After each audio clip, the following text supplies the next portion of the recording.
안녕하세요. 저는 결혼을 막 앞뒀던 애신인데요. 여러 기혼자분들의 조언을 구할 수 있을 것 같아서 이렇게 사연을 보내게 되었습니다. 제 나이는 올해 37이에요. 예전 같으면 늦었다고 할 수도 있었겠지만 요즘 사람들 결혼하는 추세를 보면 절대로 늦은 나이도 아니라고 생각했습니다. 그러니 결혼을 서둘러 하려는 마음이 지금까지도 없었죠. 다만 제가 1년 전부터 교제를 해오던 남친이 있었는데요. 이 사람을 만나면서는 괜히 결혼을 빨리 해보고도 싶고 하면 좋겠다는 생각이 들더라고요. 이왕 하게 된다면 더 빨리 하는 게 낫지 않나 싶은 생각도 들었을 정도로 저에게는 배우자로 딱인 사람이었습니다.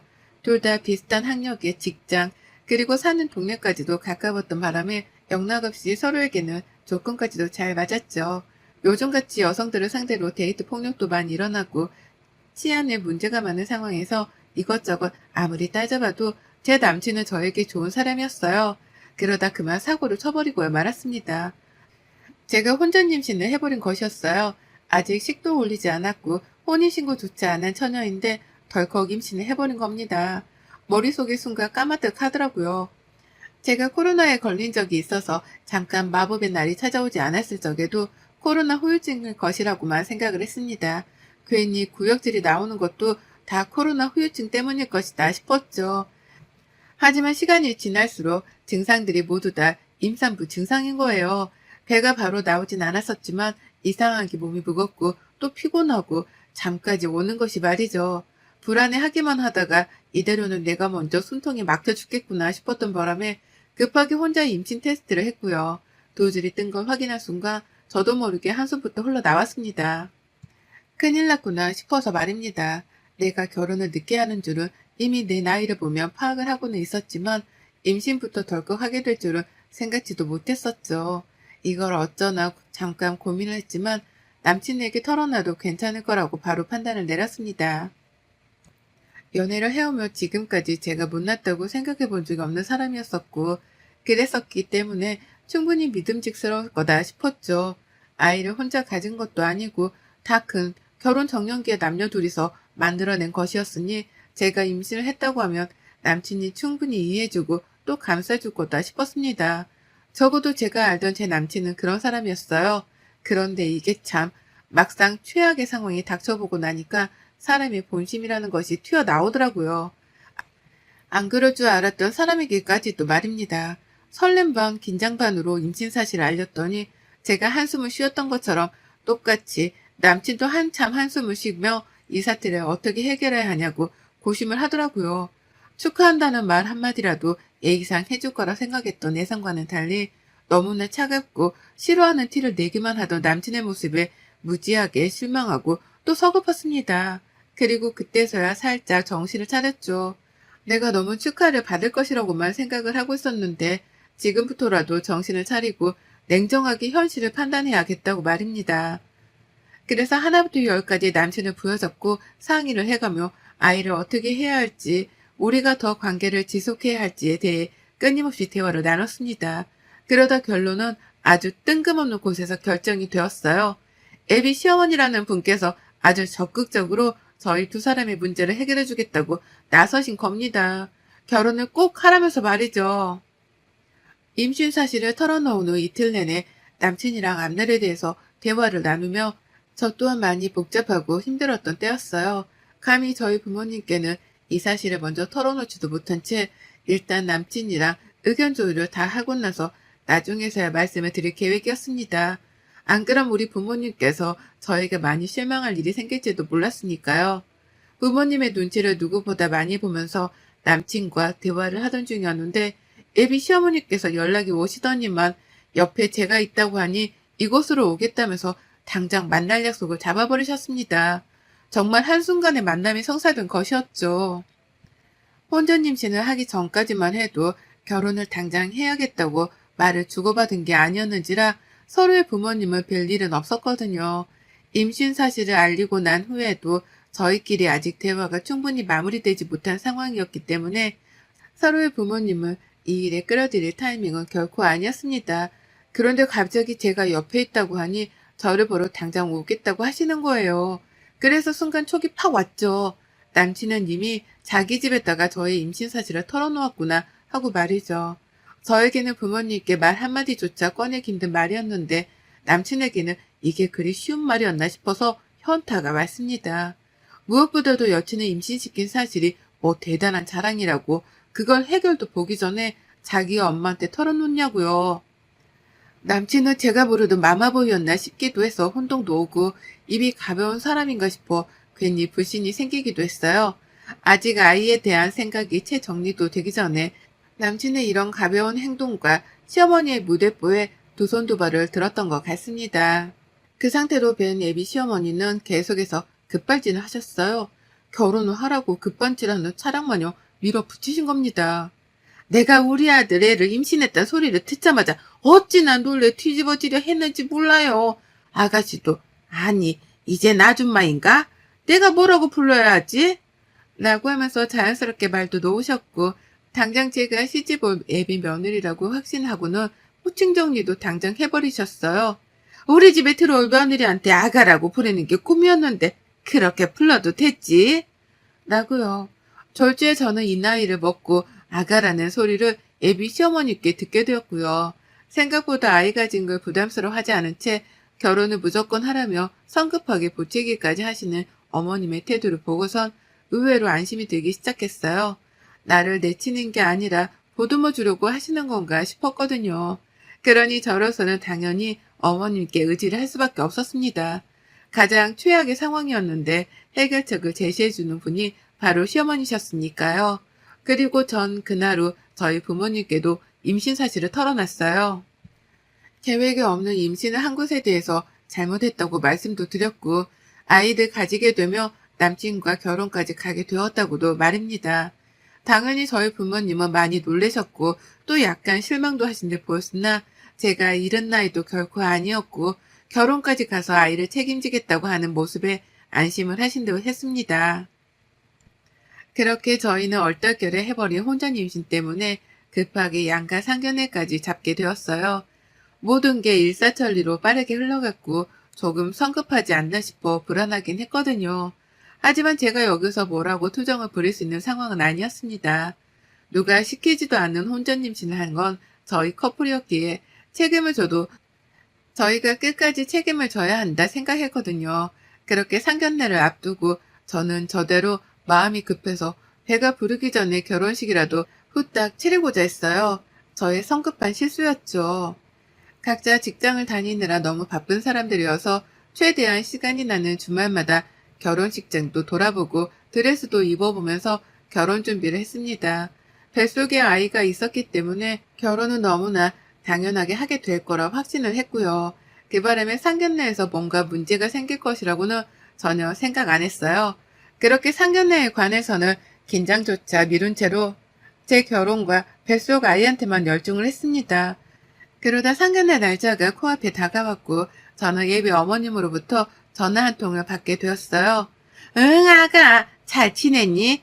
내가 혹시나 해서 미리 연락을 한 건데 내일 니네 부모님 데리고 나올 때 받아 적을 거 있으니까 종이랑 펜이라도 들고 나오시라고 해라. 라고 말씀을 하시더라고요. 일단 니네 부모님이라면서 저희 부모님께 애매한 호칭을 쓴 것부터 기분이 상당히 나빴는데 받아 적을 게 있으니 종이랑 펜을 가져오라고 말씀하시는 게 꼭 초등학생한테 숙제라도 내주시는 듯한 뉘앙스였습니다. 뭘 받아 적을 게 있어서 그런 거냐면서 되물어보니 어머님은 그러시더라고요. 어차피 닐 다 말할 건데 내가 지금 너한테 말을 또 해서 뭐하니? 피차 우리 서로 바쁜 사람들인데 할 말 또 하지 말고 내일 보자. 아가 너도 푹 자고. 라고요. 그렇게 전화가 마무리되었어요. 영문도 모른 채 저는 받아 적을 종이랑 펜을 챙겼고 차마 이 말을 저희 부모님께 하지는 못했습니다. 누가 들어도 애비 사돈이 무례하다는 오해를 사기에 충분했으니까요. 그리고는 내심 혼자서 생각했죠. 애비 시어머니가 그냥 단순히 만만한 사람도 아닌 것 같은데 이런 예의 없는 요구까지 할 만큼 진상일 수도 있겠구나 라는 걸 말입니다.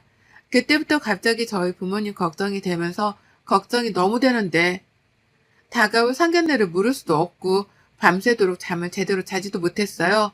마음고생을 너무 하느라고 말이죠. 그러다 상견례가 코앞에 찾아왔고 저는 부모님을 모신 채로 약속된 장소에 나갔어요. 남친은 자기 부모님을 모시고 나왔고요. 처음부터 안 좋았던 건 아니었습니다. 서로 양가 부모님들이 인사도 잘 나눴고 하하호호 하면서 자리에 착석을 했어요. 애비 시어머니도 생각보다 저한테 했던 말과는 달리 저희 부모님 앞에서 입단속을 잘 하고 계시는 듯 보였고, 안 그럴 것 같던 남친도 긴장을 해서는 저희 부모님 눈치를 보는데 그 모습이 좋아 보이더라고요. 임신시켜놓고 당당하게 굽는 쓰레기 같은 놈들보다는 훨 진솔되어 보였거든요. 그렇게 저희는 식사도 잘 시작을 했고, 결혼 준비를 하는 과정부터 진행 상황, 그리고 뱃속 아이 상태 등 여러 대화를 나누느라 대화 자체는 끊기질 않고 있었습니다. 그런데요, 그 순간에 시어머니가 폭탄 발언을 터뜨리셨죠. 지금 보니 타이밍을 기다리고 계셨더라고요. 그 폭탄 발언을 던질 타이밍을 말입니다. 아가, 너 내가 가져오라는 거 가져왔지? 종이랑 펜. 라고 하면서 저에게 전날 부탁하셨던 준비물을 꺼내라 하셨습니다. 순간 모든 사람들이 저에게 시선이 쏠렸고, 저는 저희 부모님 앞에서 그걸 꺼내기가 너무 쪽이 팔려서 싫었지만 일단 하라는 대로 꺼내봤어요. 뭘 시키려는 건가 싶어서 말이죠. 솔직히 전 제 이름을 종이에 한자로 적어서 무당한테 사주라도 보게 하려고 그러시는 줄 알았습니다. 그런데 정말 예상 밖이었네요. 어머님이 요구하신 건 바로 무려 예단이었습니다. 왜 이 말이 안 나오나 했지만 저희 커플은 분명 상황이 다르다고 생각했어요. 혼전 임신으로 하는 결혼이었고 양쪽에서 책임져야 하는 실수를 저질렀으니 금전적인 예단 같은 것들이 오고 가는 건 이미 사치라고 생각했습니다. 그런데 예단 목록을 말할 테니까 받아 적으라는 무례한 말로 시작을 하시더니 급기야 1억 원어치의 예단을 요구하시더라고요. 그것도 아주 뻔뻔하게요. 아가야, 그리고 사돈, 모두 아시다시피 저희 아이가 우리 집에 딱 하나 있는 아들인데 이렇게 혼전 임신을 해서 며느리를 따져보지도 못하고 장가를 보내게 되었잖아요. 이게 말이에요. 방구예요. 적어도 그에 합당한 예단이라도 해오셔야 저희가 덜 억울하지 않겠어요? 안 그러냐, 아가야? 라고 하면서 이 상황이 모두 다 자신들에게는 너무나 억울한 상황이라는 거예요. 임신을 하고 시집을 가게 되면 저도 억울한 점이 많고 후회되는 게 많은데 말이죠. 저희 부모님도 똑같이 상처받고 힘들어하셨는데 당신들만 억울하다고 1억 원의 예단을 요구하다니요. 하지만 분해 죽겠는 건 이뿐만이 아니었습니다. 예비 시어머니란 작자가 그러더라고요. 이게 다 몸을 잘 단속 못했던 네 책임인데 불만이 있고 그런 건 아니지? 좋은 직장 다니면서 여태 시집도 안 갔었는데 그런 네가 1억이 없을 리도 없고 이걸 가지고 부담스럽다며 못 주고 그런 건 아니지? 라고요. 가스라이팅은 날려도 정도껏 날려야지 1억이 누구의 이름이라는 듯이 당연하게 줄 수 있는 금액일 거라며 몇 번이고 물음표가 담긴 질문을 던져내는데 그 자리에서 그만 자리를 박차 일어나 버리고야 말았습니다. 저는 저희 부모님이 이런 말 같자는 소리를 듣는 걸 멈춰야 했어요. 그리고는 남친과 어머님을 번갈아 가며 이렇게 물었습니다. 어머님은 얼마나 주실 건데요? 저희 집에요? 저도 임신을 해서 지금 시집을 가야만 하는 상황인데 저희가 억울한 건 안 보이세요? 라고요. 몸을 단속 못한 건 나뿐만이 아니라 어머님 아드님도 마찬가지라며 격양이 돼서는 얼굴이 뻘개져 언성을 높였더니만 애비 시어머니가 그러시더라고요. 아휴, 행실이 참 폭이 그렇네. 라고 말이죠. 이렇게 나오니 저도 더는 할 말이 없었습니다. 이미 머릿속으로는 제가 몸이 가볍게 다루는 여자였기 때문에 혼전 임신도 되었고 그래서 저희 커플이 결혼을 하는 거라고 생각하는 분이셨어요. 이미 그렇게 결론을 내리고는 무려 1억 원어치 예단까지 뻔뻔하게 요구를 하시는데 그런 어머님을 설득할 방도는 없다고 판단했습니다. 사는 동네도 비슷하고 환경도 비슷해서 경제적인 상황도 우리 집이랑 다를 바가 없을 게 뻔한데 어떻게 1억 원이라는 어마어마한 예단을 요구할 생각을 했는지 도통 이해를 할 수 없었어요. 아빠가 괜히 헛기침을 하며 허허 웃으셨는데 그건 저만큼이나 어머님 말씀에 황당해 하셨죠. 여기서 빠르게 판단을 해야 내 남은 인생이 시궁창으로 빠질지 아니면 구사일생을 해서 다시 잘 살아갈 수 있을지 결론이 날 거다 싶었습니다. 뱃속에 아이가 있는 상황이어서 마냥 객관적이고 냉정하게 판단할 수는 없었어요. 잘못했다가는 죄 없는 내 아이만 불쌍한 인생을 살아가게 될 수도 있었으니까요. 하지만 혼전 임신을 한 것에 대해서 여자 쪽으로만 책임을 돌리고 내 부모님이 옆에 계시는 와중에도 몸을 잘 단속 못해서 임신을 한 거라는 믿을 수 없는 발언을 퍼부은 시어머니셨습니다.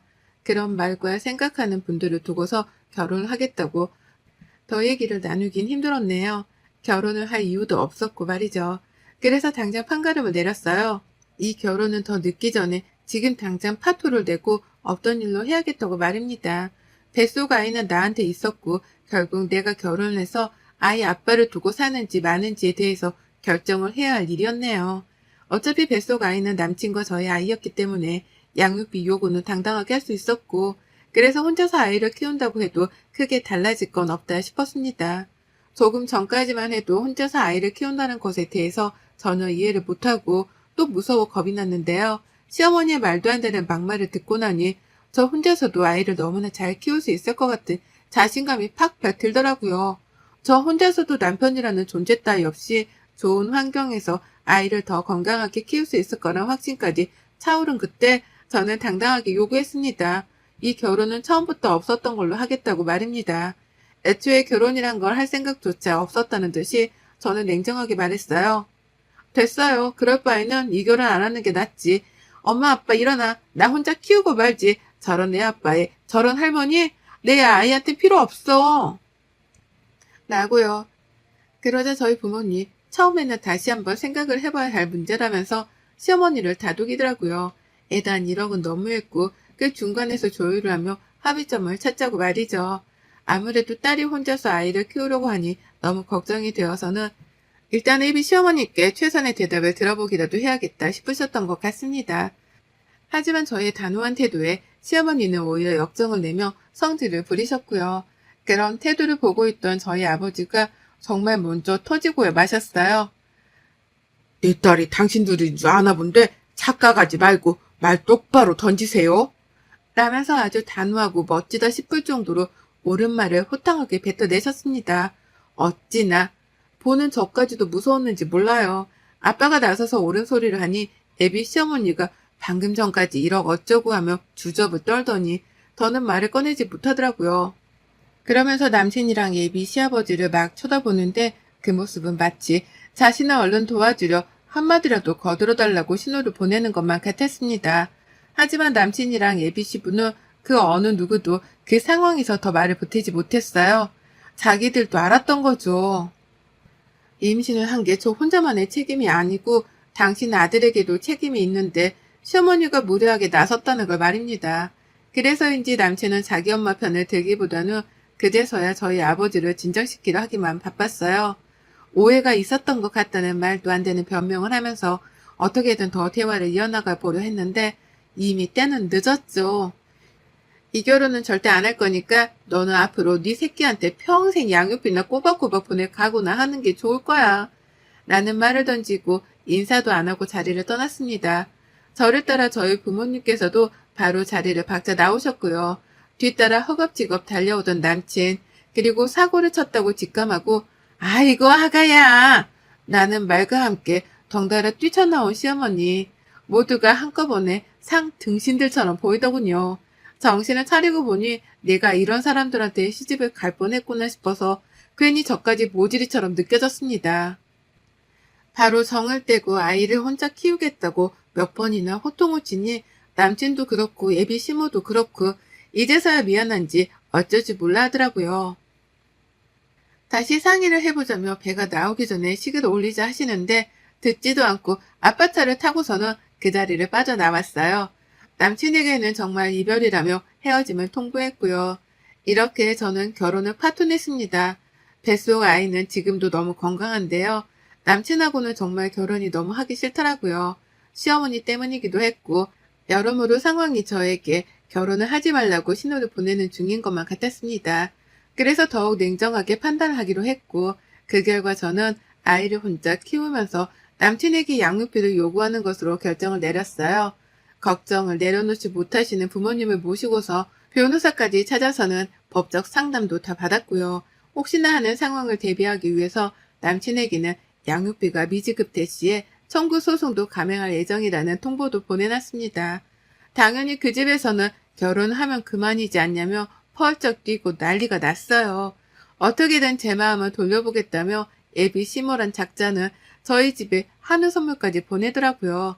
바로 며칠 전에 1억 원의 예단목록을 적으라고 공책이랑 펜까지 들고 오라 시킨 분이 말입니다. 그래서 저는 받은 한우 선물도 바로 되돌려 보냈고 이제 진짜 혼자서 아이를 키울 작정으로 태교에 전념하기 시작했습니다. 혼자서 아이를 키워야 한다고 생각하니 전보다 더 마음이 강해지는 기분이 들더라고요. 어떻게든 나 혼자 해내야 한다는 생각에 불안하기만 하던 마음은 어느새 단단해져 가기 시작했고 지금은 어떻게든 아이를 잘 키워보겠다며 돈도 더 열심히 모으고 있습니다. 저희 부모님도 적극적으로 도와준다고 하는 바람에 현재 다 같이 살 목적으로 이사도 알아보고 있어요. 최대한 남친한테서 멀리 떨어져 살며 건강한 정신 상태로 아이를 낳으려고 말이죠.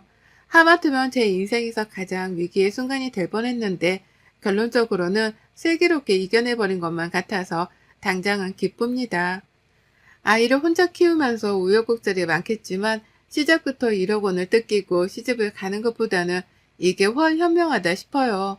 차라리 그 1억 원으로 내 아이에게 더 맛난 걸 먹이고 입히며 키울 수도 있는 거니까요. 먼저 1억이란 말도 안 되는 개소리로 저의 결정에 도움을 주신 예비 시어머니, 아니, 아줌마, 정신 똑바로 차리고 사세요. 당신 때문에 당신 아들은 자기 자식도 제대로 못 보고 양육비나 내주고 살아야 할 처지가 되었네요. 하나뿐인 아들이 소중하다더니만 아줌마 때문에 당신 아들 인생이 곤두박 지치게 생겼네요. 여러분의 생각은 댓글로 남겨주세요. 오늘도 시청해 주셔서 정말 감사합니다.